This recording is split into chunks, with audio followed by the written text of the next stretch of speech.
Hello सांग मैंने जय जगन्नाथ। आज मु बनई पनीर कोफ्ता। तो सांग मैंने पनीर कोफ्ता बनवाई मुझे काजू किंबा कौन मसला व्यवहार करना। तो सांग मैंने पनीर कोफ्ता बनवाई प्रथम मुझे पनीर नहीं जाइए, सीझा आलू नहीं जाइए, दुईटा मीडियम साइज पियाज काटिकी पकई नहीं और किसी कंचा लंका काटिकी पकई नहीं।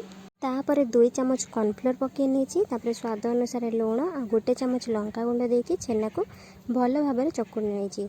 चकुड़ी सारा पर मु गोल गोल कोफ्ता बनी नहीं। कोफ्ता बन सारा पर कढ़ारे तेल देकी कोफ्ता को पकईकी भल भाव छाणी आनी। तो सांग मैंने आपण मानक पनीर कोफ्ता केमिति लगे कमेंट रे निहाती जणाइबे। पर सांग मैंने कोफ्ता को छाणी सारा पर मुझे कोफ्ता मसला बनाऊँगी।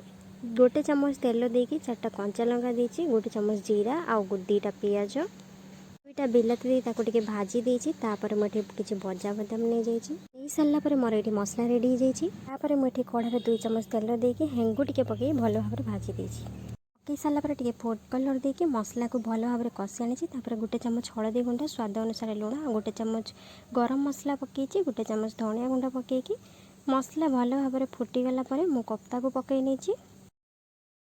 तरकारी टिके फुटीगला पर कस्तूरी मेथी देकी एइटी मोर रेडी हो जाइछि पनीर कोफ्ता। तो सांग मैंने रेसिपीटी जदि आपको भल लगी थाए ताले वीडियो को लाइक निश्चय करेंगे।